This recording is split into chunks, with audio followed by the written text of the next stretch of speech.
How's it going, webheads? We're ranking all the Spider-Man movies from Tobey to Andrew to Tom to Spider-Verse. It's going to be a controversial list for probably one of us. The other one you guys will probably agree with, so I can't wait for this. My number 10 at D, Amazing Spider-Man 2. I can't find it in my heart to give any of the Spider-Man movies an F. It's just not in me. I just love this character too much. But with that being said, this is a total clusterfuck of a movie. There's way too much in it, and while I may have issues with the first Amazing Spider-Man, well, issues with a lot of them, I could still ask myself what this movie is about. I can understand the themes, I can understand everything. They throw way too much at you to a point where it becomes hard to watch. I completely disagree with this, and I have it way higher up. I already told you guys it's going to be controversial. Yeah. I have it way higher on my list for a lot of reasons. But I'm gonna let you cook. I mean, that's mostly the big thing, is that it just puts way too much for you to enjoy. Had it just been about dealing with like Electro and the relationship between Peter and Gwen, that'd be fine. But because you have all these setups for sequels that obviously didn't get made, and then them,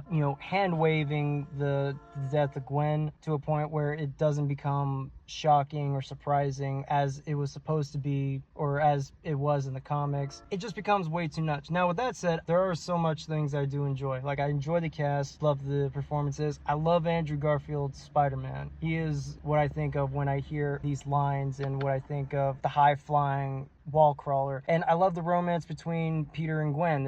It's not as much as him and Mary Jane in the other movies, where the most of it is just a bunch of will they, won't they cliches mixed in with, let's be honest, a really unhealthy relationship. Whereas this one, I felt this romance. And I like Jamie Foxx. I like what they were trying to do with Electro, but it doesn't really do a whole lot. I just don't feel like I got a lot out of him that I couldn't get from, like, say, Jim Carrey's Riddler.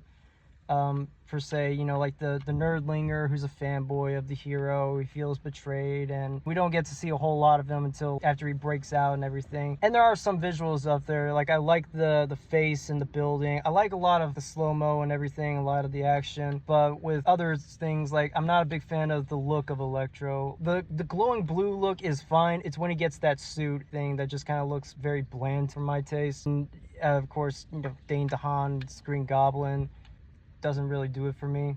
That's a good idea of where I'm coming from as far as why I respect that, but I have my rebuttals once I get to my ranking of how I feel about the movie. Okay. That's how Brett feels about Amazing Spider-Man 2. My number 10, you want to talk about clusterfuck of a movie? More so than Amazing Spider-Man 2 is Spider-Man 3, Tobey Maguire. And you just talked about how you feel his relationship with Gwen in Amazing Spider-Man. There's more of an emotion. There's more of an emotional core there.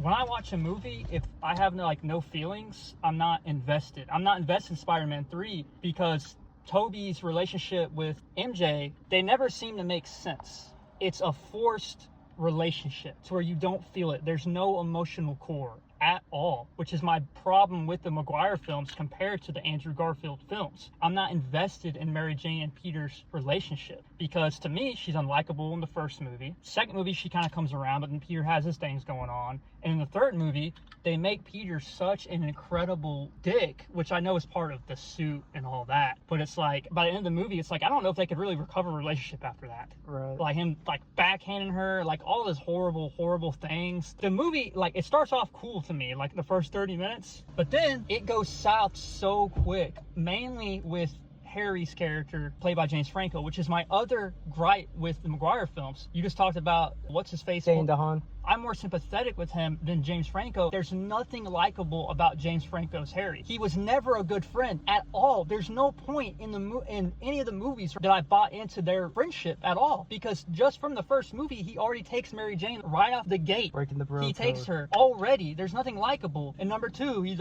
you know who the bug is, and is based around that. I don't feel anything. The plot line of Harry having amnesia compared to Amazing Spider-Man 2. Amazing Spider-Man 2, to me, is written way better than Spider-Man 3. Amnesia used as a plot point is soap opera level. It's ridiculous. Yeah. And then the convoluted, you gotta tell Peter that you're gonna break up with him. y'all can't be together. Yeah. Like, it is so absolutely ridiculous. And also, they make Peter out to be kind of dumb in this. If you watch Peter in the first 2 films, I don't think that same Peter in the 3rd film, I don't think he would have kissed Gwen Stacy. I understand, like, the fame is getting to him and all that. Yeah. I don't see that in Spider-Man's character at all, to be like, they love me. And this is before the suit and everything, mind you. Yeah. Before the symbiote suit. It seems people are doing things out of characters to where it's like, I can't take the movie seriously at all. And this is without adding the controversial emo Peter. This is, even without that, it's already like ridiculous to me. And talk about overstuffed and shoehorned in is Sandman. Completely got gypped in the movie. Now, I do like the final scene between him and Peter, where Peter finally forgives him. That I feel, because I know he was attached. You feel more the relationship between him and Uncle Ben. So there's impact there where he finally forgives him. I wish they would have honed in on something like that, and I could have completely done without all the James Franco like nonsense going on. And also, it's hard for me to like redeem Peter after the movie. Even I know it's like the symbiote, they just made him kind of stupid, and then the emo stuff, you know, obviously the dancing, absolutely freaking ridiculous. And then Venom, say what you want about Electro, but I much rather watch Jamie Foxx's Electro than this like abomination Venom, in all honesty. And also, to go back to Amazing Spider-Man 2, just because it was just mentioned, it made sense for Harry and Electro to team up. There's writing there, there's a reason that he found him deep down there, they're doing experiments on him, like, hey, let's team up. That makes sense. Venom just literally, like, him and Sandman just find each other in the street, and you want to team up. The writing is so incredibly bad in Spider-Man 3, and I love Sam Raimi. He still makes it entertaining. I still have fun watching it, but it's not a good movie, especially with what came before. So I give that a 1.5 stars. I don't even like Spider-Man 3. Okay. Unless I'm making fun of it. Let's just keep talking about it, because my number 9, I put it as C-, Spider-Man 3. Okay, I respect that. You got it down there at the bottom. Yeah, so I never said that Spider-Man 3 wasn't a clusterfuck. I just thought that it was not as bad as Amazing Spider-Man 2. At least with Spider-Man 3, you know, the whole rivalry between Harry built up to this point, whereas all 3 villains just show up right at the gate in Amazing Spider-Man 2. I agree completely what you're saying, and the only thing really why I give it a C is because, one, probably because I grew up watching these movies, but when it comes to the romance, this is the only time, up to a point, this felt like an actual legit romance where they were dealing with relationship problems. She's dealing with her own kind of faults, and he can't be there, you know, because he's stuck with being Spider-Man. The idea of fame get to him, I'd be lying if I said if it wasn't interesting. Like, we saw the first, especially with the second film, where life was just throwing shit at him constantly. We see her having her highlights. I thought it was interesting that it was flipped around at this point, where he finally catches a break and it finally gets to him. Even though, yes, it's not done well, I do enjoy that it was something different and it wasn't just repeats. And what I did like is that it wasn't like the first 2 movies where it was just a bunch of will they, won't they cliches. Up until Harry gets his memory back and threatens to kill him if he don't break him up. Because... Also, sorry to interrupt, something I'm just thinking of since it's at the bottom of your list too. Harry literally did horrible things to Mary Jane. I don't see how I know Mary Jane, I guess, is a loving person, how you would forgive someone after all that craziness. But there she is right when he dies. Everyone's best friends. When you just spent the whole movie him doing these... That's why it doesn't feel real to me. But like I said, the romance up until that point started to feel like an actual relationship. But here, it's just a third party trying to break them up. It's not relatable, and it just drags on for way too while. You're not wrong with calling Sandman tacked on, but I'd be lying if I said he wasn't one of my favorite parts in it, because I liked his... Yeah, for sure. I mean, comparatively to Goblin and freaking Venom, yeah. And I love when Spider-Man's wearing the black suit and he's just trying to murder Sandman. That's all. Yeah, and it's relatable for the anger to get to him. Again, I have a soft spot with dance scenes. It is kind of lame, but also kind of cheesy fun. Let me put it this way. This was my introduction to the Alien costume saga, to Venom. I didn't know much about it, so I at least have that to thank. I mean, I watched 90s animated with Venom, and I freaking loved Venom. So it's like a big just slap in the face. Yeah, so I had that movie to introduce me, and then I saw the 90s cartoon adaptation of it, so that's where I at least have it that. As far as the look of Venom, he's scrawny, but I thought, when they actually show him and everything, he looks pretty decent, But he has this weird, dinosaur scream that he does. Yeah, the Velociraptor screech. Yeah, what is that? it never bothered me at that time. This is probably the only time where I did feel the friendship between him and Harry near the end, where they actually teamed up. I mean, it took them 3 movies, but it actually got to there. I love the Birth of Sandman scene. The action is always as good as the other 2 films have been. This is another reason why I give Amazing Spider-Man 2 a 10. I know that we had plans to do a 4th film eventually, but they got canceled. I feel like if you could end it here, you could. It's not the greatest ending in the world, but you could end it with 3 movies, where I can't do that with Amazing Spider-Man 2. That's not their fault, though. I mean, they... Well, still, you know, it's yeah, like, I see what you're saying, but... Like, it at least feels complete in a, you know, clumsy, but a complete way. My number 9, I honestly wanted this to be my number 10, but I just couldn't, because Spider-Man 3 is just so bad written, and I feel like this next movie is, at least it's written better. I can't, even though I'd probably rather watch Spider-Man 3, and that's Spider-Man Homecoming is number 9 for me. In my deepest hearts of hearts, it probably should be 10. But it's just, I can't do that. It'd be disrespectful to do that to the director and the writers, because Homecoming is clearly a better movie than Spider-Man 3, so I can't put it at 10. So it's number 9 for me. I don't like this movie. It's like 2.5 stars for me. There's some stuff that I want to like it, but there's so much that holds me back. And it's a shame, because my favorite scene in that movie is one of my favorite Spider-Man scenes of all time. Well, number 1, with him opening the door and Michael Keaton's just standing there. And it's like, oh, because there's no indication that's going to happen. That's good writing, like a good surprise, like, oh, snap. And then also, the best scene in the movie is the car scene. Like, you ever get between me and my business again, I'll kill you. I'll kill your whole... The intensity of that film, the way the shots are with the green light and the red light, the whole drive there, beautiful scene. And that's why it's so frustrating, because I wish there was more stuff like that in the John Watts movies. Like, you clearly can direct a really crazy, intense scene. But Homecoming, John Hughes inspired, and I think Tom Holland's my least favorite Spider-Man, because he doesn't feel like Spider-Man. If I was younger, I'd probably like him. Like, a lot of younger people probably like Tom Holland Spider-Man. Like, my stepson loves Tom Holland. It's his favorite Spider-Man, but he's also like 11 years old. He's just very immature to me, but I think that's the point. It's inspired by John Hughes, so he's supposed to be kind of immature and younger, but as someone who's older now, I don't relate to that, to where I can relate to Toby not being able to pay his freaking bills. Like, I can relate to that. I can relate to Andrew Garfield's, like, his emotional things he goes through with Gwen. Like, I can relate to that. But the Tom Holland, like, there's no sacrifice, there's no trauma there, isn't there yet, and he's just worried about dating Liz, who there's no chemistry between the 2 characters. Liz, either she can't act or it's just the script, but I think she can't act, because as much as I don't like the script, everyone else feels like decent actors in the movie. Kind of the conclusion, I just don't think she can act. She looks way older than she's supposed to be, and I don't ever buy into even like a crush between them. It's a weird thing. Ned is super annoying in this movie. Toby and Andrew's films, I just like the supporting characters more, I guess. As far as Homecoming, the longer the John Watts movies goes, the better they feel as far as the supporting cast. But Ned's like really annoying. And it's like that just really immature humor. Like, what are you doing in here? I'm watching porn.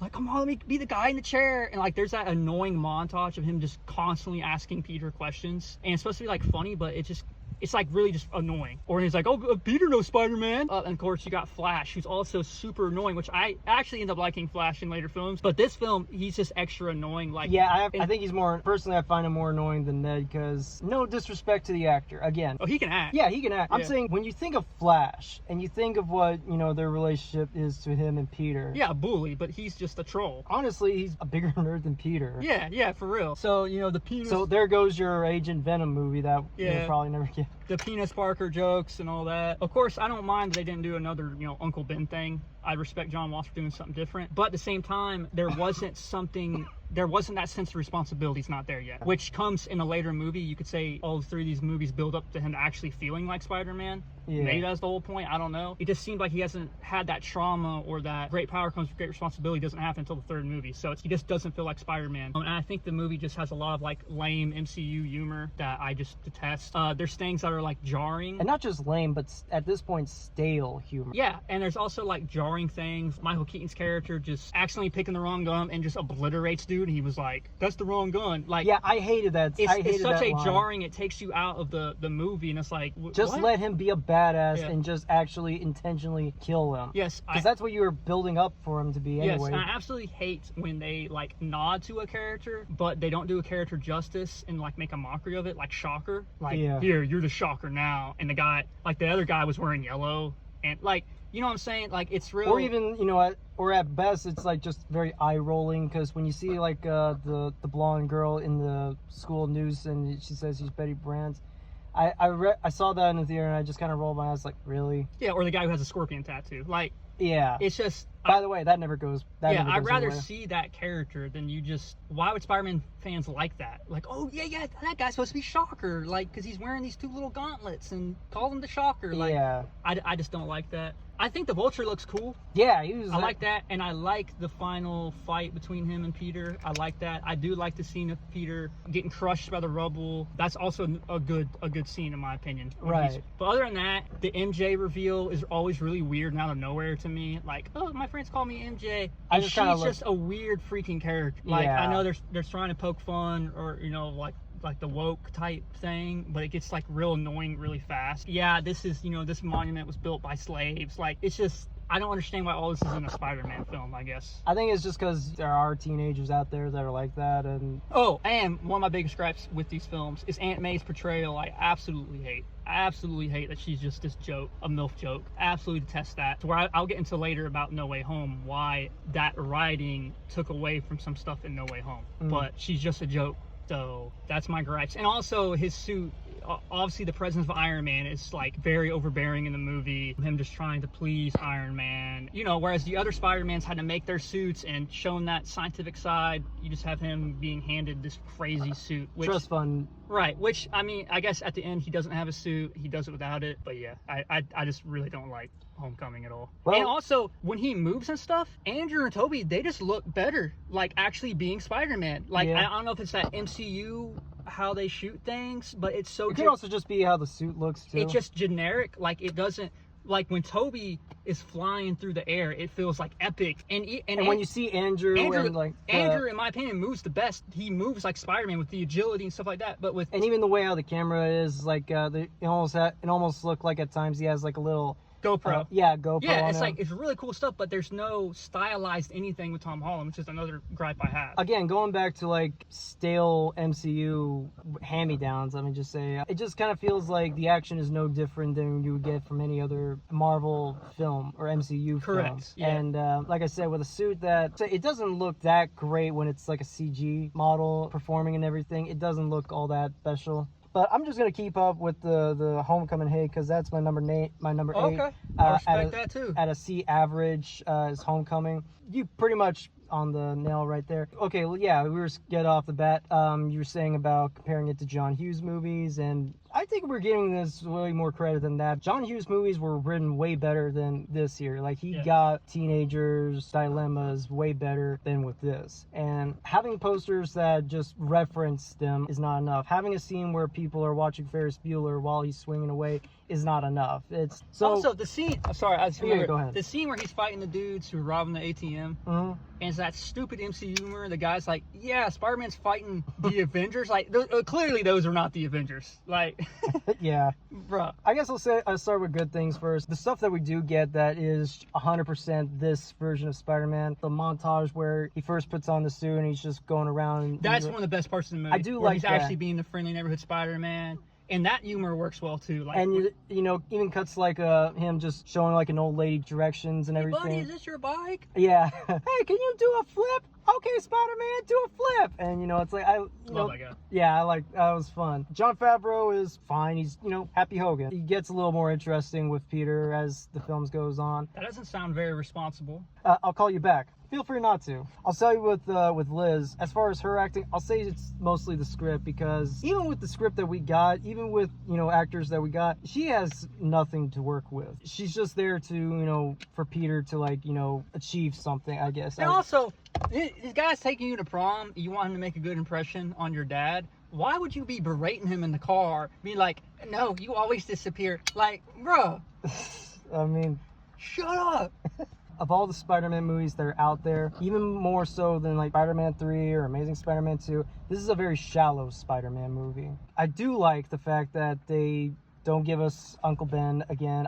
I appreciate that. I don't need to see it again. But I need to at least a little something. Like, give a, at least mention the man's name. Yeah, there's no sign that he's... Like, the most that they say is, like, Aunt May's been through a lot. But with everything that they've changed so much, like, oh, this is Aunt May, this is MJ, this is... Tony Stark is a major part in Spider-Man's life. Do I really know what happened? It's like they're assuming that because we've seen the movies, we know what happened to this Spider-Man. But no. And that's why I say just a mention of the guy's name, or do something in the intros where they just recap everything. Like, that's all we need to know. And even further, like, they say, oh, she's been through a lot, but she doesn't act like she's been through a lot. She just feels like... I don't think this Uncle Ben died because of Spider-Man. I have a theory on that later on. Okay, but yeah, that's my... Maybe he just left her. Maybe, I don't know. Given what happens to her at in the next few films, like, maybe. I'll defend Melissa Tomei's Aunt May just a little. I totally get it. The MILF jokes are not funny. Never laughed at them once. But I give her some credit that there are moments that I do remember where she is trying to be a supportive parental figure to Peter. Like, even if you don't find him funny, which I get, I do remember the whole I larb you, or I remember her... I hate that. I remember her, teaching him how to, dancing, for the school dance, or picking out the soup, to go to the dance and everything. I agree, it's not particularly funny, but I remember them, and I remember, like, those small moments where... I remember them, too. Everyone treats her like a joke, but she doesn't. She actually takes things seriously in regards to, like, raising Peter. That much I'll give it to her. All right, now this is going to be one, man, this is the one to inspire hate. If I already didn't inspire hate with my Amazing Spider-Man 2 support, my number 8, dude, is going to have to be Spider-Man 2. Damn. I'll tell you why. And I've rewatched all these films. I know this is considered, like, some people consider this the best Spider-Man film, and I have it down here at number 8. I like Sam Raimi, but there's sometimes the writing, I already said I thought the writing in 3 is atrocious.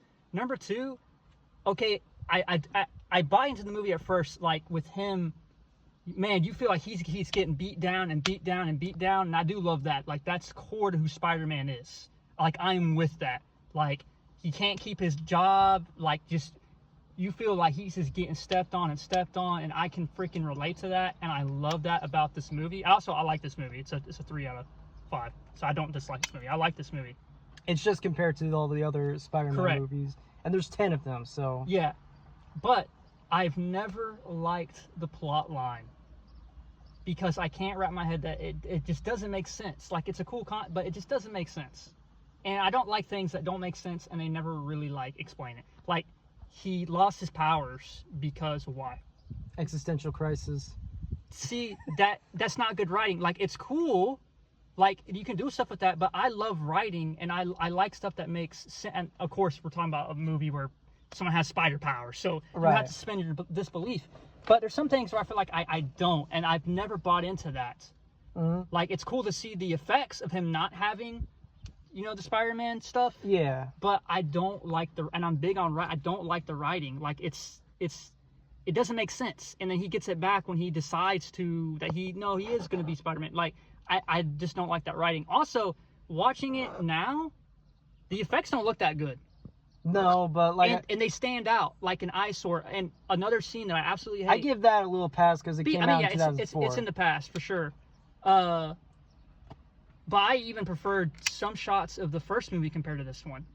Like, and this movie is, when Spider-Man's fighting Ock on the side of the building, clearly CGI going on, but I absolutely hate how Aunt May is able to hit him, like, with her cane. It's like the slow motion. Like, it looks so incredibly goofy. Like, we can talk about Jamie Foxx looking goofy, but at least the effects look somewhat good. But, like, this, it just did not look good. Like, it looks goofy, and then you have Aunt May over there just hitting him, like, with the cane. Shame on you. Yeah, like, I can't buy into that.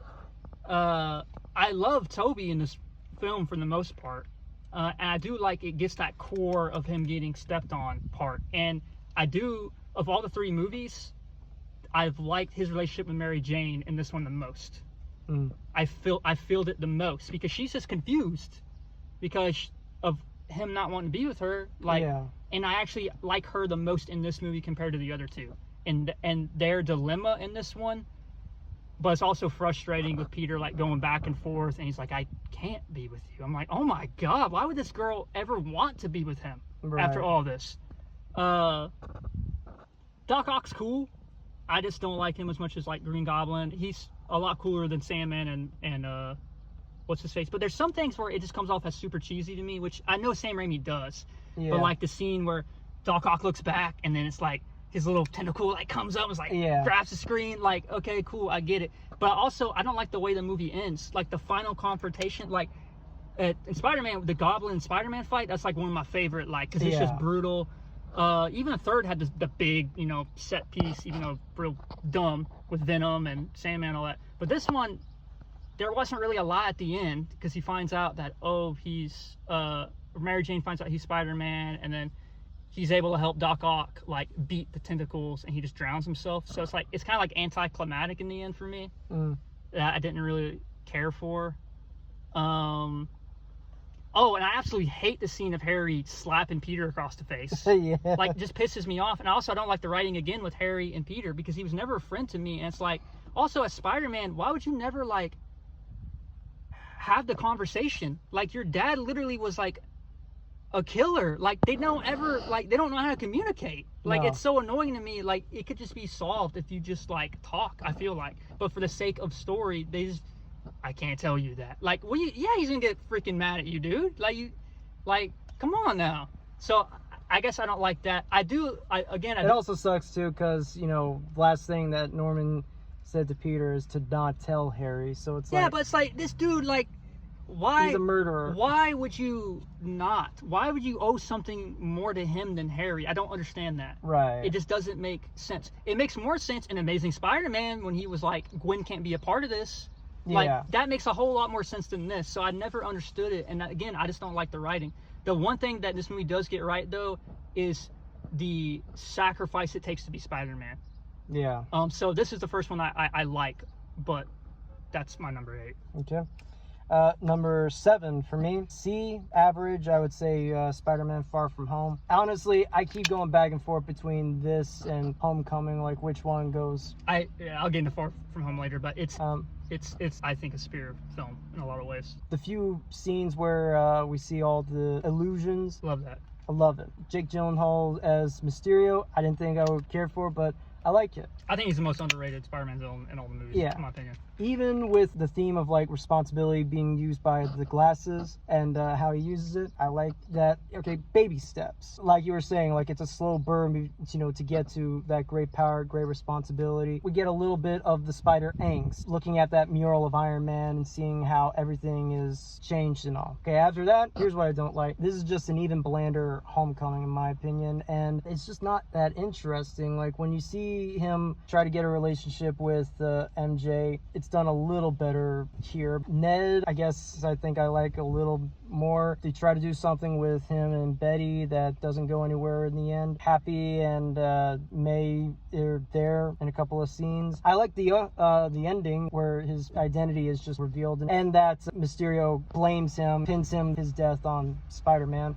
But man, I have very little feelings for this one. Like, there is nothing. And I think, even visually, I think this is a very bland movie because I feel like Spider-Man in, Europe or something? It just doesn't look anything that interesting. And there was one line in particular I did like. It's, you could be the smartest man in the world, but if you don't have capes or lasers, no one will care what you have to say. Well, I got cape and I got some lasers, and now here I am. That sums up the movie in a nutshell. Like, I feel like John Watts had this idea for a story of a simple story of a kid going on vacation, trying to, get a relationship, have a vacation with his friends, and build up his social life. But no one's gonna care about that unless it's a AAA, superhero Marvel film. and so we make it a Spider-Man film. Thank God it has Spider-Man stuff in it, because man, this is a very bland-ass slice of life kind of movie, and it's better than the other three films I mentioned, but that's about all I can really say about it. So it's a C. Okay. Well, I don't agree with what you're gonna say. My number 7 yes is No Way Home, because I think Far From Home is written better than No Way Home, and I actually like Mysterio more than having all these repeat builds, but we'll get into that later. All right, when I first saw this movie, it's like amazing, right? But it relies on a gimmick, and I love seeing Tobey and Andrew, obviously, but the writing in the movie is the poorest of the 3 films, in my opinion. But I still like it, and it's entertaining to watch because it's freaking Andrew and Tobey coming back. Like, so of course I'm gonna embrace it. Like, even though there's a lot of things that don't make any sense, I'm gonna embrace it because it pays off for like nostalgic reasons. But you can't replace good writing with like the nostalgia bait stuff. And a lot of people some people consider this the best Spider-Man movie, and I strongly disagree. Now, what I do like, comparatively to the other John Hughes films, is that the third movie, you finally have... You mean John Watts? John Watts, sorry. John Hughes. I wish he directed. You have that responsibility aspect. Really, you finally hear with great power comes great responsibility. This is why I don't think Ben ever died in this universe, because they never mention him. When he sees the illusions in Mysterio, it all has to do with Iron Man. I don't know what happened to Uncle Ben, but I don't think he died because something Spider-Man did, because May dies in this one.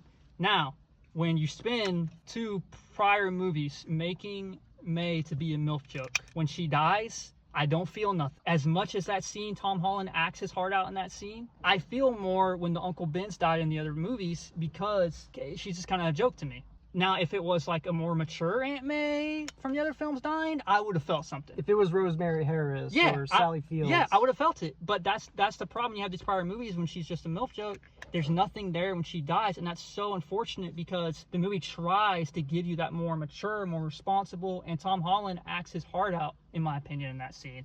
And in this movie, in general, but it's too late for me, where I'm not bought in. Little nitpicks here. If you think about the Doctor Strange movies, this is someone who has dedicated his craft. I don't think he would have messed the spell. Right. That goes to the writing. The movie can't happen unless he messes the spell up. And he messes the spell up because Peter keeps interrupting. Like, I don't buy into that. I don't know why Doctor Strange should go the lengths he did to help him to begin with. It doesn't seem to fit his character based on what we know in the other movies. But again, for the sake of the plot to happen, he's going out of his way to help Peter, and then he can't get the spell right. And it's just like, I don't buy into that. Another little thing, there's one little off line where Ned says, oh yeah, there's magic in my family, and now he can use a sling ring. Again, lazy writing. Whereas we've seen Doctor Strange, what he had to go through to use to get the... Right. Why is someone like Ned just picking up and able to use it? Like, yeah, that's atrocious writing to me. Also, it just kind of comes out of nowhere. Like, nothing insinuated that he would want... Nothing at all, but for the sake of, well, we have to bring the Spider-Mans into the world. So it's like everything's just for the sake of plot, majority of the whole freaking movie, which I absolutely hate. So from a writing perspective, I just don't think it's a good movie. The things I do like about the movie, obviously, Tobey and Andrew, I love them interacting together. This goes into some of my later stuff. When the 3 of them are together, and I'm looking and I'm listening and talk and observe, I think Andrew's the best Spider-Man. I think he's the epitome of how Spider-Man should be. And with all 3 of them in the room, it becomes more apparent to me that I do think that Andrew is the best Spider-Man. Of everything that I want in a Spider-Man, he has the most to me, especially when they interact together. It's like, after that movie, I wanted to see more stuff with Andrew Garfield, even though he's not even in the role anymore. Like, I know people want Tobey Maguire, Spider-Man 4, but like, nah, man, I feel like Andrew deserves another Spider-Man film. The other 2 at 3 might give him a third one. And I think he really proved it in No Way Home. To me, he was by far the most interesting character. And hey, who knows? Given how Sony does with like other Spider-related films, you know, who knows? Maybe the next one will be Amazing Spider-Man 3. And obviously, I like seeing all the villains. Jamie Foxx is way better in Electro in this one. So much better. So much better. Like, he is super like intimidating and stuff like that. I love the scene of Osborn, like the turn there of him being like, nah, I'm still a villain. And his fire sense going off in that scene is, I freaking love that scene. Doc Ock is cool. Not much. Lizard doesn't have much, unfortunately. Nor does Sandman, which sucks. On the one hand, I get it. The actors, Rhys Ifans, I think, and Thomas Hayden Church are not as big names as, like, say, Dafoe, Molina, or Fox. I get that, but still, it's like that's unfortunate. They should have given at least a little more with them. I also thought it was really annoying how Peter beat Doctor Strange because of geometry. Like, I don't like the writing of Strange at all in this movie. It's just not consistent with his character. He's kind of like Nick Fury in Far From Home. Yeah. But at least Fury has an excuse, like right, he was a Skrull. It's not Fury. But yeah, my main gripe with the movie, man, is just I just don't like the writing. But I do love the Spider-Man coming together, and for nostalgia reasons, and it's awesome. And I love the end. I do love the end of the film. It's one of my favorites of them because it's tragic. It's like that sacrifice. He finally learns that. And so I like it ending on a more depressing note and now he is all alone. Now he does feel like Spider-Man. Now he has to make his own, outfit. And the suit that he made at the end looks really good. Yes. So I do love that. And that's how I feel about that movie. Okay, now it's my number 6. Okay. Let's just keep talking about it, because at a B, I give it No Way Home B average. I more or less agree on all the stuff. The Venom scene was pointless, goes nowhere. It was completely random for I forgot about that. Yeah, for Venom 2 to just end it like that. It's like, oh, what's it going to build up to? Absolutely nothing. I would make a small argument and say I think this is better writing than, say, Far From Home, where with Far From Home, they just didn't have anything interesting to do. And with this, it's like you can feel the dilemma about having how all your shit being known to the whole public, and having your friends and your loved ones being, taking hits along with you and everything. To a point where they had that whole scene where they're looking at like college acceptance letters, and none of them get accepted because they know Peter, and he feels something like he always is trying to do the right thing, whether or not he's successful at it. It's like he at least goes to the lady to say, hey, like, don't let them, fail just because I was in their lives. I like that he's taking responsibility for like past mistakes. You're kind of right with Strange. Like, it is very just, he does treat him. He's not very smart in this. But, at the same time, he also goes through an arc himself where he thinks Peter's just a kid, still just a kid, not learning anything. But at the end, he feels like, okay, he is grown and everything. So I feel like I feel more for him than what I did in, say, Far From Home, I guess is what I'm saying. But yeah, like I said, the biggest selling point was seeing all the past characters. And I'll say this, like, Toby and Andrew, they show up near the end, and I wasn't, waiting for them to show up either. Like, I was still enjoying the film, even when, they weren't on screen and everything. But when they were, they, just made it even, sweeter. And even though, like I said, I grew up with the old films, I really did. But man, Willem Dafoe's Goblin just got a whole new level of badass. And I think part of the reasons is that they got rid of that mask really quickly. Like, he trashed it and everything, so we got to see like his expressions and everything.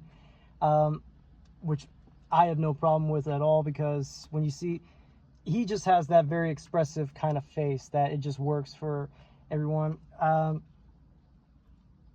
When it comes to like the actual action, especially near the end and everything, I'll say this much: it doesn't look visually that interesting, but it's only because of the reactions that I'm into it as I am.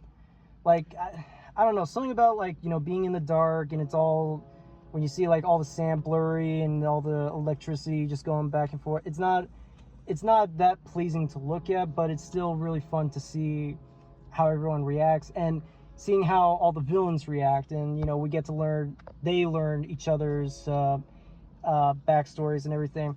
It makes me want to see more scenes with them together, which, I feel like when a movie is making you do that, it's doing something right. And last thing I'll mention before I get to the end, you said that you didn't feel anything for when Aunt May died. I kind of did. I kind of did feel a little bit, because again, for me, I go into the argument that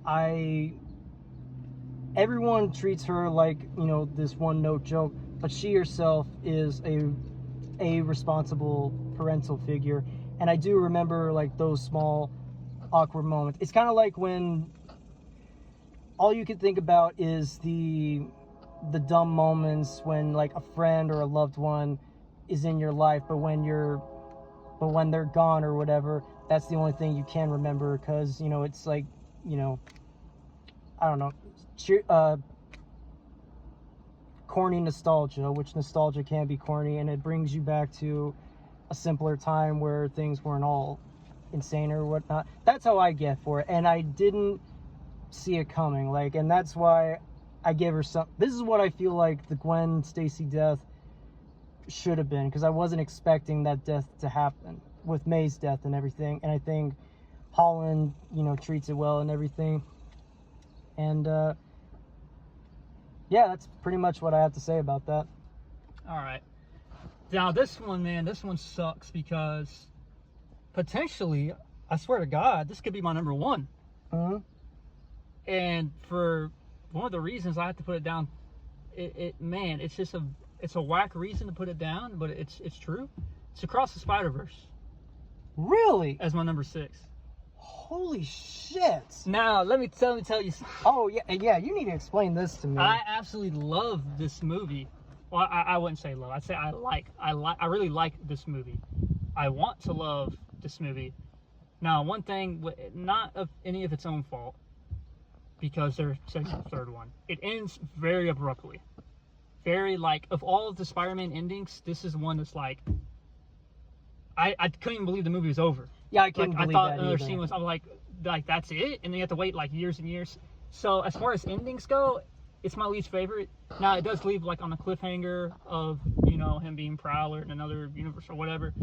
But I absolutely hate the abrupt ending. Like, it feels like an unfinished film, which, I mean, it makes sense because you have Beyond the Spider-Verse coming on that goes hand in hand. So it's like Infinity War, Endgame, kind of, even though they kind of feel like their own movies. But that's just, the ending was so abrupt.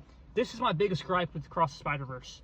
This happened when I saw it in theaters, and it happened when I watched it at home here recently. I don't know what is up with the sound. The sound mixing is kind of atrocious. Like, and there's scenes, literally, I have this problem with, Miles does this, and so does Hobie. Well, characters will be talking, and you'll hear all these other characters, like, mumbling under their breath, like, trying to, like, say funny stuff, but, like, you can't hear what they're saying. And, like, it happens, I'm telling you, if you go watch and pay attention to what I'm saying, you'll notice what I'm saying. But as someone who's very, like, analytical and catches every little thing, it's very distracting, and also, like, there'll be a lot going on the screen, and, like, all these people, like, talking, like, some of the main characters, and you have no idea what they're saying. And I know when it came out in theaters, there was an audio problem that they came out and fixed with future releases of the movie in theaters. Oh, I didn't even know that. Yes, because when I first watched it, especially the opening scene with Gwen, it was hard to hear what was going on and what the dialogue was. Huh. But yeah, you can go look at that. Okay. That was a problem some theaters were having. But even watching it at home, it's kind of, I've had some of the same problems.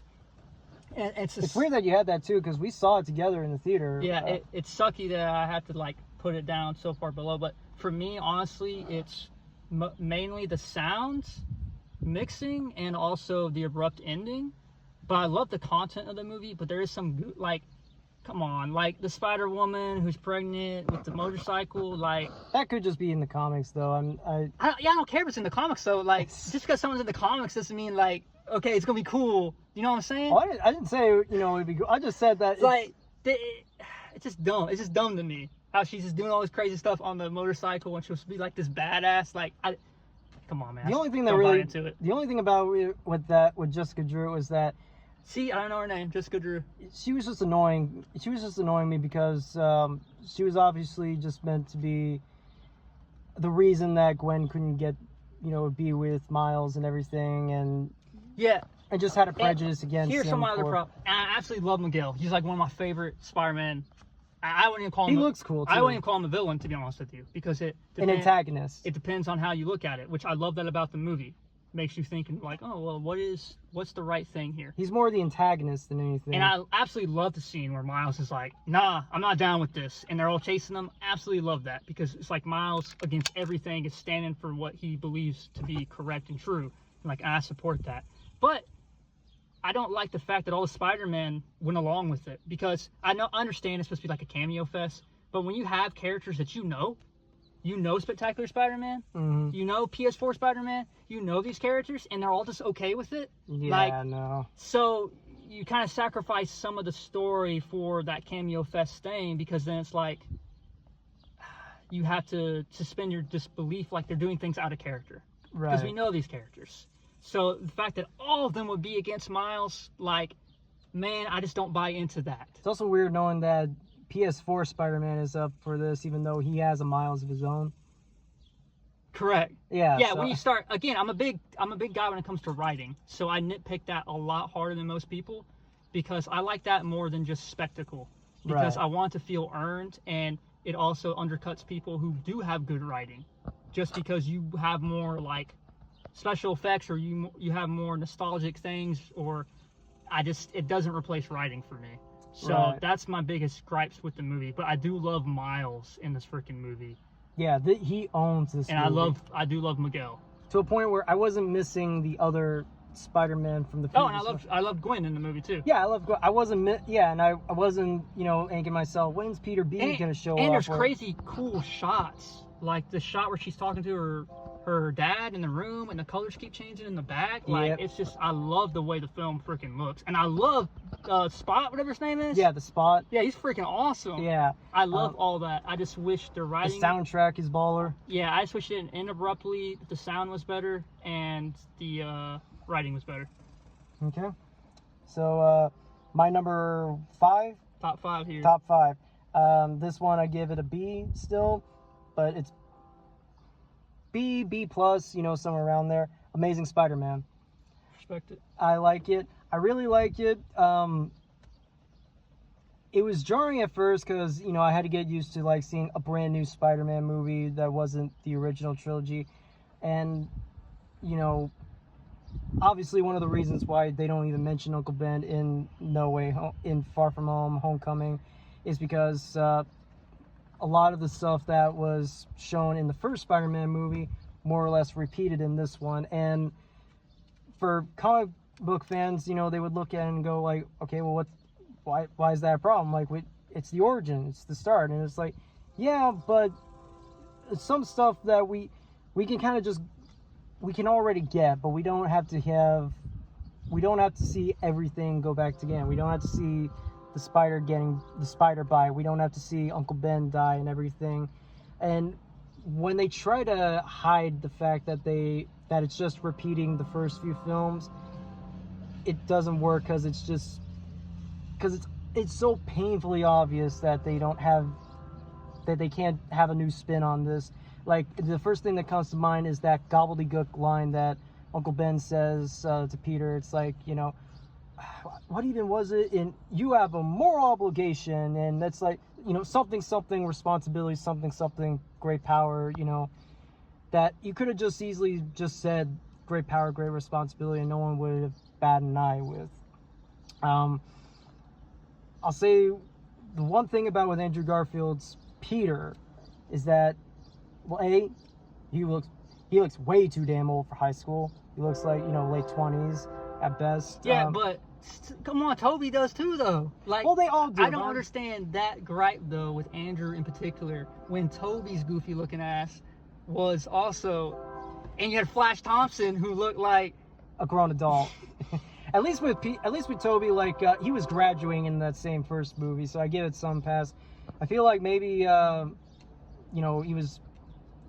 I can't tell if they were trying to make him look like he was supposed to be a junior, because he graduates at the start of the second movie, so he still has a couple of years going on. So, but also too, like, I like the fact that he's not like, the wormy, the bookworm nerdlinger that, in a way, Toby was in the first. He's more the ultimate Spider-Man in the comics. Yeah. But with that said, it does raise the question why I have no idea why this guy is getting picked on. Like if any other school, he would probably be like the cool, charming. Well, I think it's because of his yeah. social awkwardness. It probably is, but it still doesn't. He's a little quirky, but he's not like a nerd like. Yeah, like Toby. Yeah, it's like, but when you see Flash, who a way better. Personally, I think this is like my favorite take on Flash Gordon. For sure. Flash Gordon. Flash Thompson, sorry.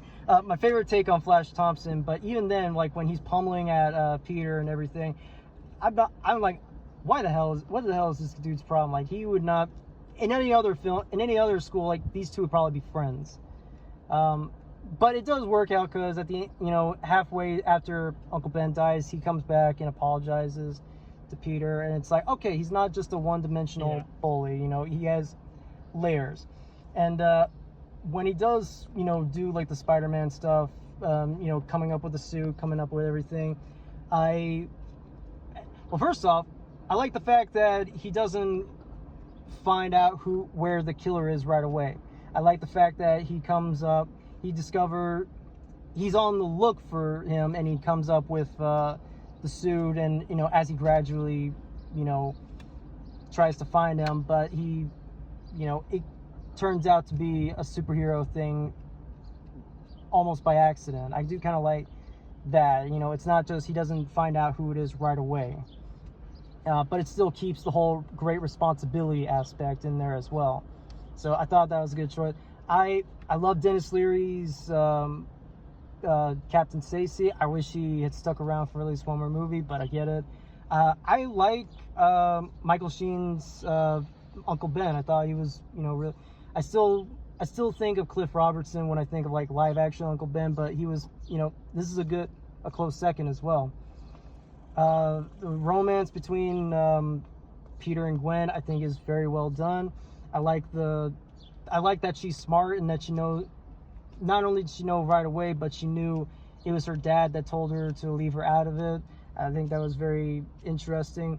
This, I felt like, had more of like a John Hughes feel than the Tom Holland ones, because it goes into detail of like the struggle that this kid goes to, not just for being a crime fighter, not just to avenge his uncle's death, but also just figuring out where his parents had gone to. I think that was, it was a unique take on it, and I found that to be very interesting. And another reason why I give Amazing Spider-Man to a D is because when they try to reveal what it is, it's just repeating what we already learned about it. So it's like, I wanted to know more about what was going on with them. The only reason I give it a B, and it's like only in the top 5, is because where the other films, I can remember moments. Even like in lesser films, I can remember moments in there. With this, I remember, and the Lizard. I enjoyed the Lizard. Here, I remember more of how I felt when I saw those moments, more than anything, if that makes any sense. For sure. My number 5, which you kind of beat this movie up a lot, is Far From Home. This is actually my favorite of the John Watts films. Which, again, I know people like Homecoming and people like No Way Home. And people, when it comes to Far From Home, feel kind of like meh or indifferent or bland, like you said earlier. Mm-hmm. But as far as the one I rewatched the most, it's Far From Home. And I think it's because I love Mysterio. I think Mysterio is the most probably underrated of all the Spider-Man He does films. Make the film. I just love Jake Gyllenhaal's performance. And it's kind of like this cheesiness, but also like really good at the same time. And I'll say this too, because like I say this, I like Gyllenhaal's Mysterio, even though I'm not like the biggest Gyllenhaal fan in the world. Yeah. But like the scene where he gets the glasses from Peter and all the stuff starts fading, like I love that reveal. Mm-hmm. And he gets up there and starts having that toast, and like you just see how much of a psychopath this guy is. And then I love how intimidating he is, but it's not like it's like this weird, like psychotic intimidating, where he's real calm, like, hey, redo the drones, double the damage, and then like a couple seconds later he has the drones aimed at the guy, and he was like, hey, are you listening to me? Like, yeah. It's like this very subtle like intimidation that I love from his performance. Peter Parker's blood is on your hands. Yeah, I love that line. And also, this is where stuff actually legitimately is funny to me. Whereas Homecoming, I didn't find things funny. But in Far From Home, I started appreciating some of the humor. Like, I love the whole character of freaking Brad Davis. Like, this douchebag guy who's trying to get with Mary Jane. He's like, I gotta tell her, Peter, after he took the like, I'm sitting here like, oh man, yeah, like, I want to kill this guy. So when Peter is talking to the glasses, like, I feel that. He's like, yep, he's a target. Like, I absolutely love, I start liking the supporting characters a bit more. Flash is even, like, more funnier to me. Like, where he's just talking about how cool Spider-Man is, and he's like, oh, what's up, dickwad, not knowing that that's actually Spider-Man. Like, I kind of mess with that. And I like how he tried to take Brad Davis out in the freaking bus or whatever. Like, it's so ridiculous, but in a really fun and entertaining way, whereas Homecoming wasn't to me. I like MJ more in this one, to where, because her and Holland have a lot of good chemistry, not like him and Liz in the first one. Yes, and I will give you that. I think they're about to get married or something in real life. Which is cool, yeah. But, like, you feel the chemistry more in this, to where I start buying into their relationship.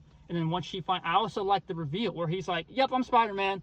Like, yeah, I love that too. I love like, that. She just knows. And so, it's just, I feel like this movie kind of gets crapped on a lot, but to me, there is a lot of interesting stuff, and it's so much better a film to me than Homecoming.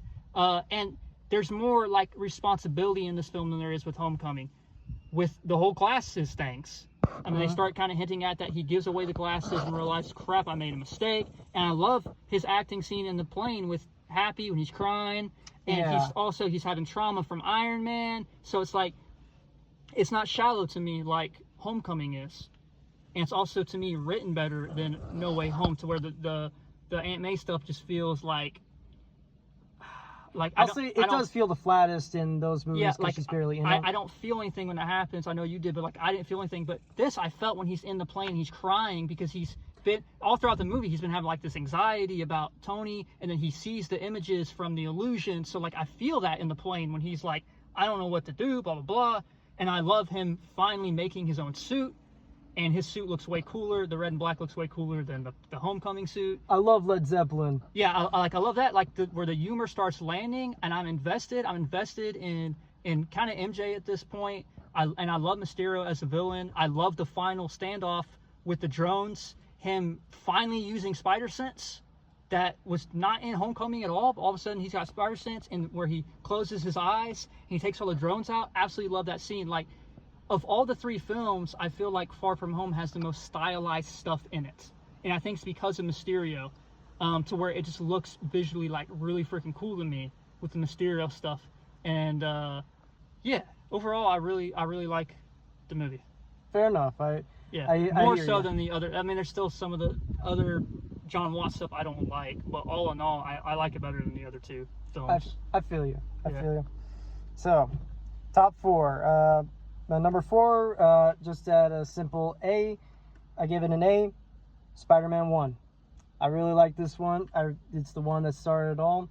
I have so many childhood memories about it. The only reason it's that top 4 is because of stuff that kind of is not aged well, more, and just more of the awkward moments, but it is just as iconic as ever that I can just overlook, like, him, wall crawling for the first time, seeing that giant close up of the spider biting him. I think it's the most iconic of all the Spider-Man It films. Is. It definitely is. And also the most quotable.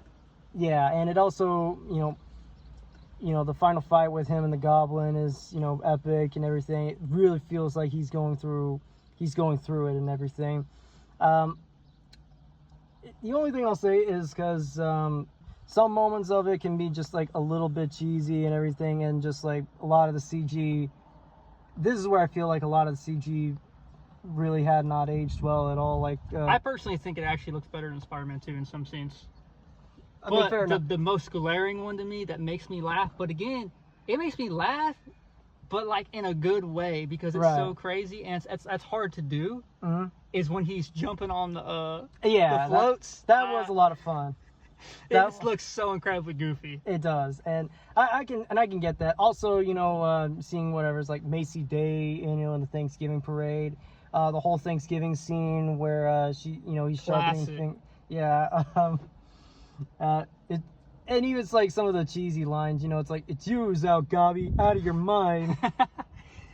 But it's hard for me to really say much else. It's just a fun movie. It's but yeah, it's like in a top 4. So 4 for me, man, is Amazing Spider-Man. Okay. First one. It's 3.5 stars, which means I really liked it. Okay. I love the more serious tone they were going for the movie. You good? Like 10%. 10%? Yeah. You don't have a charger? I mean, I don't have something to, plug it in there. Okay, I guess we'll try to get as much out as we can. But I can always pause the recording. But then we have to go charge it and come back, right? Good point. Okay, well, continue what you're gonna say. So I like the serious tone they kind of went with this movie because I like more serious stuff. I vibe with that stuff better. The unfortunate thing about Amazing Spider-Man, they never got a 3rd film. But some of the gripes people have about Amazing Spider-Man 1 and 2, how it feels shoehorned in, when you start looking at the movies together, it's not. It's actually like there's a plot that's going through all of the films, and we're missing that final piece. And unfortunately, we didn't get that final piece. So I can't really fault the movie because there's I'll get more to it when I talk about Amazing Spider-Man 2, but there is actually a lot of stuff that connects that doesn't seem like at first. And it's like, and I actually really respect that. It's like this big overarching plot. Mainly with his parents. Yeah. Which I think there's going to be more in 3 that we're still... And I like Peter being, like, investigative. You don't get that with Tobey, and you don't get that with Tom. No, you don't. So and you like that you too. get that investigative, like, what happened to my parents? What's this? Andrew feels the most scientific of the 3, which is a big component of who Spider-Man is. He's a guy that I would believe would put on a suit like that and, Yeah, he feels the smartest of the 3, in my opinion, and you get more of that science stuff. I love his relationship with Lizard, going and helping Lizard with his experiments. It shows you how smart he is. He has the formula that he helps figure out, and Lizard's like, how'd you do that? And he just points to his head like, it's all in my head. Like, this is Spider-Man stuff you just don't get with the other 2. He's the best when it comes to the quips. Yes. To the actual humor of Spider-Man, how he actually moves. I mean, Tobey moves really cool too, but I think he moves the most actually like a spider. The scene where he fights Lizard and he's literally crawling on him like a freaking spider and webbing him up, like, is so Spider-Man. Like, that's why Andrew, honestly, is my favorite. And also, Andrew to me has the most heart of the 3, to where I may be because I think he's a better actor than the other 2, but he brings that emotional heart to Spider-Man more than the other 2 do. Just like you were talking about how you don't remember certain things, but you remember how you felt. Yes. There's an emotional beat to Andrew that the other 2, in my opinion, don't capture. Yeah. And also, I'll get into more in Amazing Spider-Man 2, but he's also the most tragic of the 3 characters of the 3 Spider-Man, in my opinion. Like, you really, really feel it in his movies, like what he's going through. And I guess I can relate to him the most of the 3, in my opinion. Now, things I don't like in the movie. At first, I was like, what? Like, yeah, this guy looks cool. Why is he getting, like, he's supposed to be getting bullied, and he doesn't really get bullied, not compared to, like, he was helping the kid that was getting bullied. Yeah, but which I thought was weird. Like, no, he's supposed to be getting bullied. But also, yeah, you're right. Like, who would bully? Like, this guy looks cool. He's a good-looking guy. No. Why would someone be beating the shit out of him? Yeah, he's a good-looking guy. So, like, that stuff's kind of jarring at first, but I really like his performance. I really buy into, like, the emotional stuff that he brings to Spider-Man. I love Aunt May in this one. And as far as the relationship between Aunt May and Peter, it's my favorite one of the 3. Yeah. They really have a good dynamic and act, and probably because I feel, she's an amazing actress. I love the grounded feel. I love Lizard in this. I like the scene where hey, put this mask on, it'll make you stronger. Yeah, I like that. Because people try to say that the Mark Webb films don't have style, but I disagree. I disagree. There's that scene. I also think the scene where he's, like, in his basement, and there's that shot where there's, like, light going down, and you see his head, like, going down as he picks up. Yeah. Like, there's certain scenes like that I really like. And when he's swinging, it just looks really freaking cool. It has, like, the GoPro thing at some points. I love him trying to track down the killer, and he doesn't find him. Yeah. And as much as it's kind of cheesy, I do like how in the end it is cheesy and wouldn't actually work. So it's a ding for writing. Is when they move all the cranes. And yeah. I love that. And he got shot in the leg. And I also like the scene where he's sitting there with his hands, and and Stacy finds out who he is, and Right. he's like, hey, like, I gotta go stop him. I love that scene. Right. And I love how they killed off Stacy, because it adds that emotional weight, like, hey, and that runs throughout the rest of the movies. Right. Like, it's all connected. And we'll stop it after this, is Gwen is way more interesting than MJ and Mary Jane from the other films. Yes, definitely. Also, they had the best relationship. Mm-hmm. Comparatively. I have no so, problem. Like, there's so much going on with the Andrew stuff that is so freaking good, and so much Spider-Man to me. And the end of the film where he was like, no, that's the best, like, best kept secrets are the ones that are broken, whatever he freaking says at the end. Don't keep secrets you can't keep. But yeah, but those are the best kind. And then it ends, and why I love that is because it's like, oh, cool, Spider-Man ends on a good note. But it's actually haunting when you think about it directly affects the next movie. That's why all the movies are connected. Mm-hmm. So at first it's like, yeah, but it's like, but no, it's gonna come true. What he warned about is gonna come true. So like collectively, the movies together, they just are more symbiotic than the other films, in my opinion. So I really like that. So yeah, that's my number 4. All right, so that's your number 4. Here's my number 3. At an A, Spider-Man 2. This is what they took what made the first Spider-Man well, and they just continued on with the second film. I really liked the interaction with him and Octavius. There are times in the first film where I felt like it was still trying to get its grounding right at the gate. It feels like it knows exactly the kind of film it wants to be, right down to where in the opening where he's trying to deliver pizza, he sees like the whole road is crowded, so he just dons his Spider-Man suit and swings away and goes like, whoa, he stole that guy's pizzas. It's like, it just feels more in tune with everything, I guess. It is the most Raimi. Take a shot how many times you see someone screaming, in front of the screen, and then you see Tobey Maguire, screaming when he sees MJ. Oh yeah, I forgot. I hate that scene. Yeah. It's Tobey's facial expressions, which they are funny, but it's like, I know they can't help. He can't really, help it. Yeah, that is part of my critique that I didn't mention earlier. It's just his face in that scene was so dramatic to me, and him screaming it's like kind of goofy, where right. it takes me out of the moment. Same as with the train scene with his face on the train. For me, it's like that. I always assume that's just something you can't help, and also personally for me, it doesn't take away from the good that does come, because so much good does come out of it. Like I said, with that train scene. Before with the epic action, I think probably one of my favorite action scenes in Spider-Man films in general. And then as soon as after he saves the train, and you have that very quiet, peaceful moment where he's just looking at everyone when they say it's like, we won't tell anyone, we promise, and everything. And you just see it in his eyes, the gratitude that these people have. I really get into it. So what you were saying about with him having a block, I think it's just one of the weird things, because he's the only one that has organic web shooters, that they just had to come up with something to explain away why he can't really use them at one point. The only way I can really say it is just existential crisis. Like, you're kind of in a corner by doing so when you give him organic web shooters, because at least with the mechanical ones, you could just explain like, oh, out of cartridge and refuel. I give it a little more credit that the fact that he doesn't get his powers just because he wants to be Spider-Man again, because that's how you get like the scene where he jumps off the building and he hits his back and everything. It's more the fact that he just wants her. She's offering him to kiss her, and he tries to go for it, and that's how his spider sense triggers. Not much else to say. It's like they just took what worked in Spider-Man, and they just kept going and made it, and just kept going and enjoyed it even more. So that's my number 3. I respect it. My number 3 is The Amazing Spider-Man 2. All right. Now, I hated this movie when I first watched it in theaters. I live in England. I have fond memories of it. I absolutely made fun of this movie, because I was like, literally, Peter Parker is crying like the whole movie about Gwen, like before she died. It was so overly emotional to me. And I mean, God forbid any of us lose loved ones. How we feel. I'm talking about before he loses her.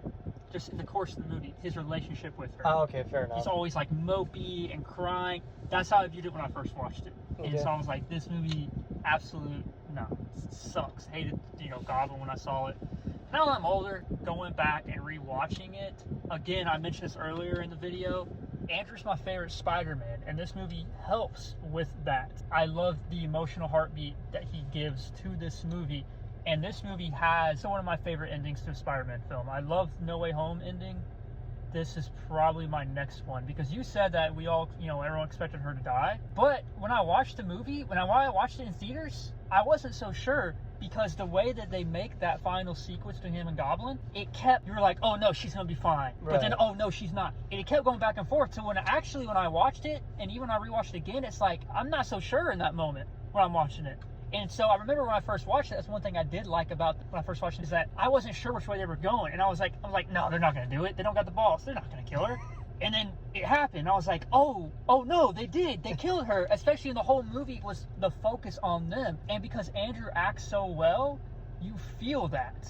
Like, I felt his heartache when she died, more so than the Uncle Ben's, more so than when May died in No Way Home. Like, as far as trauma and Spider-Man on film, for me, that still hits the hardest, because you bought into their relationship in the first movie. In the second movie, they spent so much time developing that relationship, that chemistry was there, to where I felt that pain, and I related to that. That's why I relate a little bit more to Garfield than I do Tobey and Holland, because I just feel more when I watch it. And I think a lot of that is because of Andrew, personally. I just think he's a really good actor, but also the way it's kind of written. And so that's one of my favorite things in all Spider-Man films, is her dying and you feeling that pain, and then him still getting back up, because after that, man, you wouldn't want to get back up and keep being Spider-Man. Ain't no way. So, and at a brief moment, he does.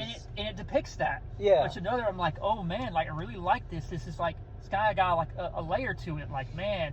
And then his aunt, again, my favorite relationship with Aunt May and Peter's in this movie, and she pretty much encouraged him to get back out there. Yeah. And it almost has this weird hint that maybe she knows he's Spider-Man. It never really says. Right. But I like that. And I love the ending. Honestly, one of my big things I hate about the movie for Rhino is absolutely atrocious. Like, yeah, I don't know why he was there. That's completely atrocious. That's one of the things why it's only a 3.5 for me. Not like Paul Giamatti's a good actor. That's the only thing I give it. Wasted on it. But I love the end of that kid standing up. Like, that's such a Spider-Man-esque thing.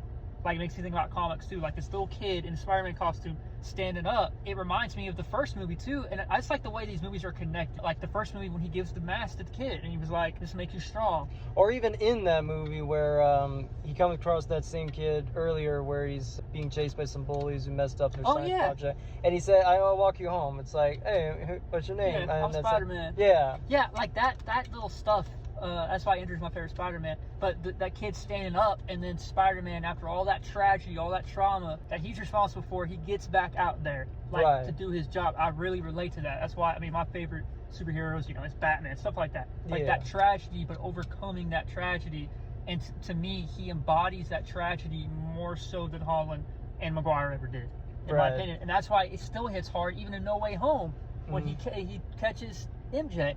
Yeah. And you feel that pain in that one moment. Like, he still, and then he's like, stop pulling my punches. There's just something deeper to Andrew's portrayal of Peter to me than the other two, which is why he's my favorite. And you get a lot of that in the second film.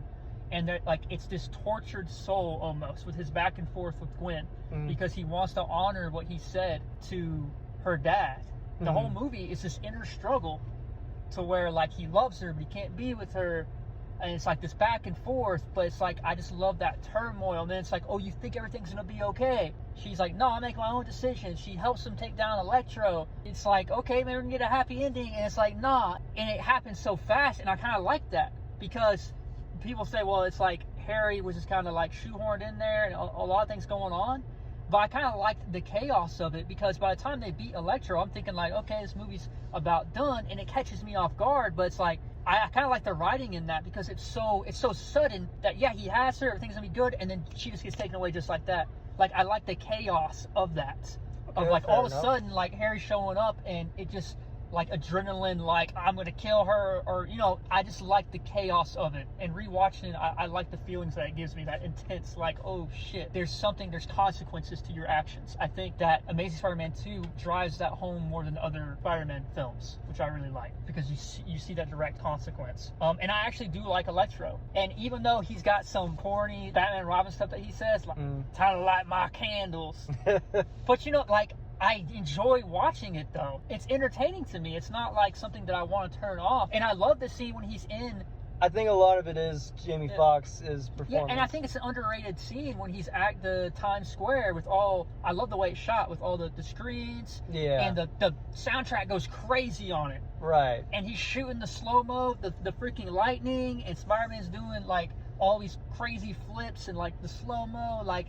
There's something about it that I really freaking like. Not saying that it's a mess as far as it jumps kind of all over the place, but I like the chaos of this more than Spider-Man 3 because I do think it's a better written film. And I don't like the design of Green Goblin, but I like Harry before he becomes Goblin. I bought into him more than I did James Franco because you actually see him interacting with the company. You see him like when he's with the board, he feels more like Harry Osborn. Right. Even when he first sees Peter, they seem more like friends in that very first scene together than James Franco and Toby ever did. When they're sitting there and it's very awkward and Andrew's like, nice to see you, man. He's going to leave. Yeah. But then Harry makes a quip. Like, right there, you understand their friendship. Even though he wasn't in the first movie, you get it right then and there. And even though they weren't friends a lot in the movie, like, those little pieces you get, I was more bought into their relationship than Toby and James Franco's character. And I think that's why I like the Amazing films better than the majority of the Raimi films, because I buy into these relationships a lot more. So it's more impactful for me when things happen.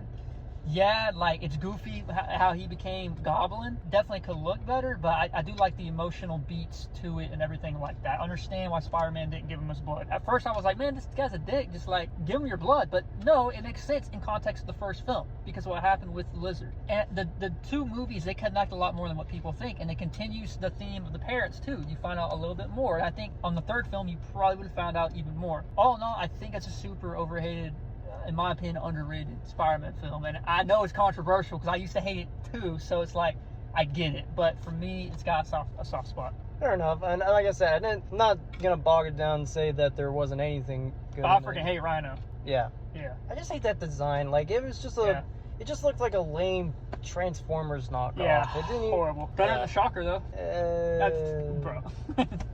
No, Shocker, it had a yellow shirt on with some gauntlets. At least looked more like Shocker.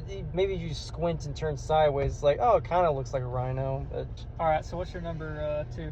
Number 2, with a full-on S tier, Into the Spider-Verse. I love this movie so much. A little something to take into consideration, because I think this came out the same year as Homecoming. I wasn't expecting anything out of this. Not only because we're getting like more and more Spider stuff. I think, Sony. Yeah, Sony. But also like with Sony Animations, at the time wasn't doing particularly well. Like, I'm not a full-on Sony Animation hater. You know, I like a couple of things they did before. Like, Conde with Chance of Meatballs, it's cute. Hotel Transylvania, like, I liked the first two. But then a year and a half before Spider-Verse, that's when they did like stuff like the Emoji Movie, and people were pretty much saying like they were done. And then as soon as I heard the news that they were doing an animated film, I guess curious or whatnot, I was more or less just thinking about how I was going into Spider-Man Homecoming, where when I saw it, I was thinking like, okay, so this is going to be the definitive Spider-Man, and I watched it and I'm like, I guess, you know, close enough. I didn't think it was going to get any better than what we got. You know, even with the sequels, it's like, okay, I'm sure whatever they come up next is going to be interesting, but I'm not really sucked into what they have in store. And I went into Spider-Verse, I knew it had like a 90-some on Rotten Tomatoes, and I was like, I'm not buying into it. It's like, I'm sure it'll be good, because, you know, a lot of people are saying it, but I'm not holding out for much hope. And man, this movie was a breath of fresh fucking air when I saw this movie when it came out. The animation, the visuals, the storytelling, visual storytelling, dialogue storytelling. Miles is a hell of a character to follow. And see Peter B. Parker, we see Gwen, so much stuff that all these previous Spider-Man films almost miss the mark sometimes. And then this movie does pretty much, you know, similar things, you know, like adding so much into it, and not once did I ever fall down or got confused or thought this was lackluster. I thought this brought so much new interest into what Spider-Man can be and should be and is. And seeing all these other versions of Spider-Man, like Spider-Man Noir, Nick Cage, seeing Penny Parker, what I didn't even know who it was, Spider-Ham in a full-on feature-length film. And it's an incredible experience. And seeing the relationship that he has with his parents and even his Uncle Aaron, who I only heard about Prowler like only a couple of times. Damn, they made Prowler scary. He made him intimidating. He got a good score. He's got a good look. And that whole scene where he reveals that, you know, he's Miles and everything, and you see that anxiety of what he should do or what he will do and everything. And as soon as he puts the mask back on, and he just like, is this gonna be an execution? Is this what's gonna happen? Until he lets him go, and he thinks it's gonna be it, and then Kingpin just shoots him. And one of my all-time favorite Spider-Man moments is the "What's Up, Danger" montage, where we see him getting out of the webbing using the Venom strikes. But when he gets to that scene and he goes to Aunt May, who is a tech genius, which I liked, see him getting a suit, he designs it of his own in his own style, it looks cool. That whole moment where he's bracing himself for that leap, and you see like the whole glass just kind of shatter. Both this and its sequel has some of the best soundtrack to any of the Spider-Man movies. The only thing that comes close to it is probably Amazing Spider-Man 2. I can go on for hours. The only thing I could be iffy on, but even then it's not enough to ruin it, is maybe this version of Kingpin. But even then, it doesn't take away. And again, it's not just Kingpin, but we also see Olivia, or Liv Octavius. She was badass. I liked Catherine Hahn's performance. We see Tombstone, we see Scorpion, I think we see Hammerhead. We get to see a version of Goblin that looks more like a gargoyle. And it just rejuvenated that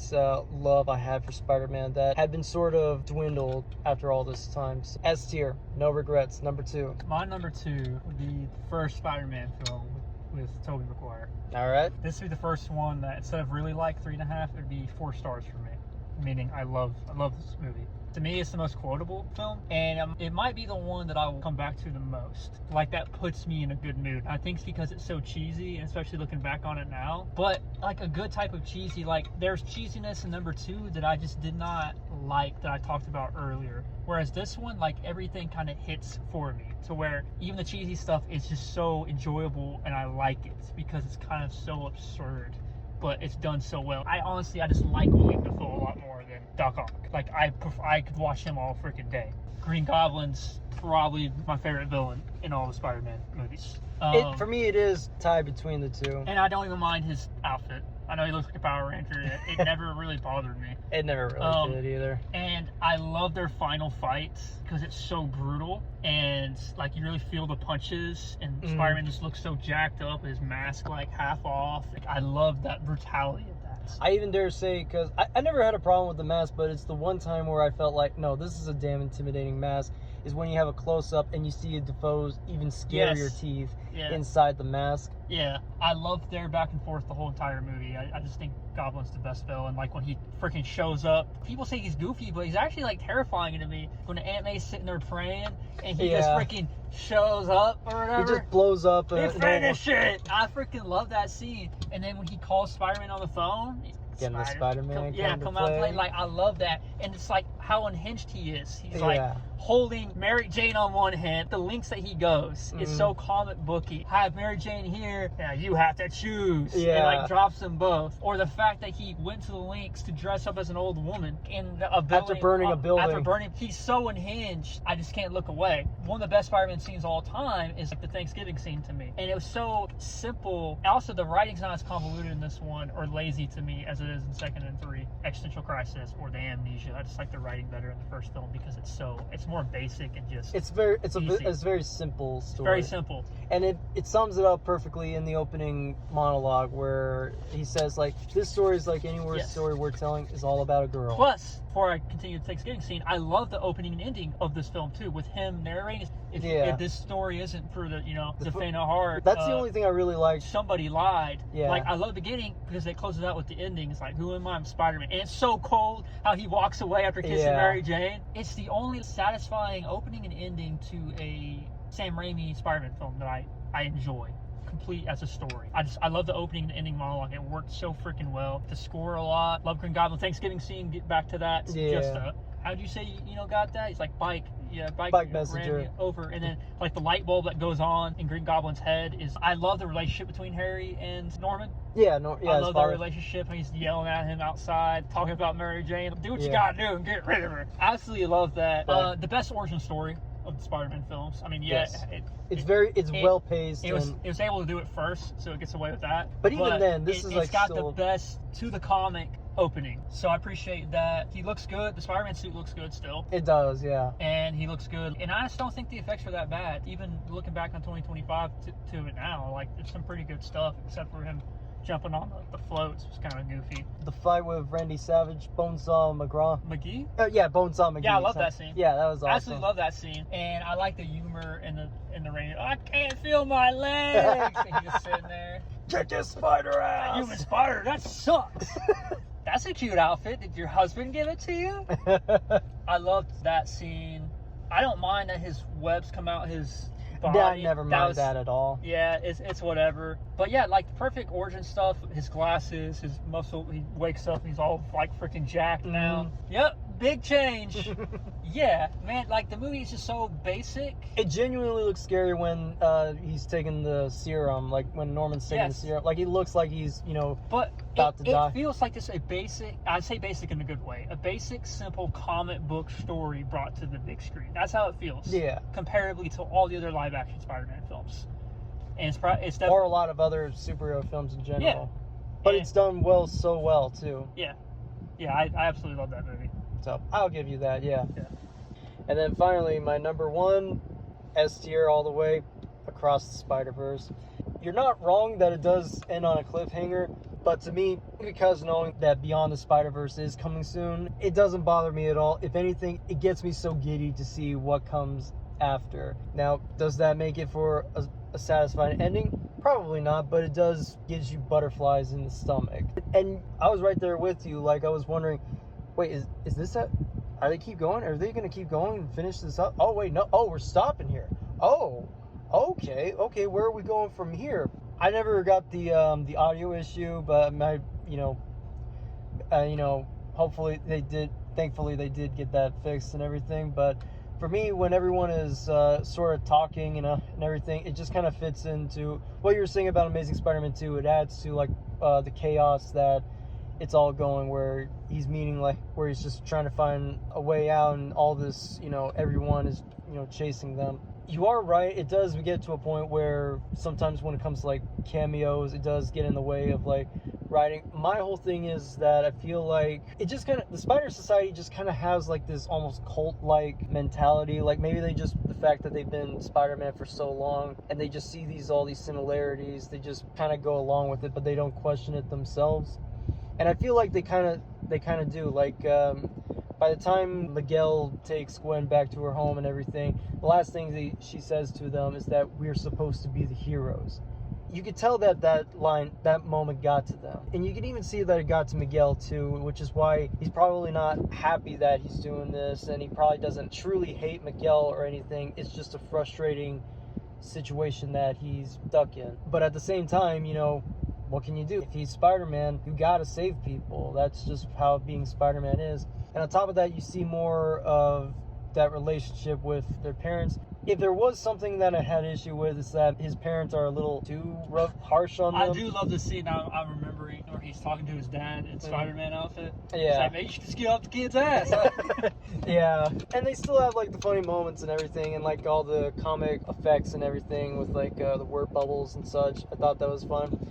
I was not expecting to like the Spot the way that I thought he would be, because all I knew, for example, I was saying about with Prowler, all I've heard about with Prowler the couple of times I've heard is that people saying he's like a Z-grade villain, and then here comes the Spot where he's not even that. He's less than. Give him credit, they do acknowledge he is kind of pathetic, but then they make him like terrifying. They make him terrifying. Also, much like how Miles shouldn't have underestimated the Spot, the Spider Society really shouldn't have underestimated Miles. And they just keep adding more of these new Spider-Men old Spider-Men too, where I was just really excited to see more of. Like Hobie, like everyone else, probably one of my favorite Spider-Man. Yeah, he's my favorite character in the movie. where I could understand him. Yeah. And even the Indian Spider-Man was a lot of fun. And then there's a freaking T-Rex Spider-Man, and then the, you know, Spider-Cat and whatnot. Was it like Gunslinger, Web-Slinger, something like that? And, you know, like, as we mentioned before, Miguel O'Hara is a lot of fun too. It is clever that they use, you know, terms like canon events and everything, you know, almost sort of like a way where kind of tackling what a lot of people say when watching movies like these, where it's, you know, we always, you know, ball on people where, you know, not keeping everything canon, or, you know, or being too different that, you know, it kind of takes that out of the way.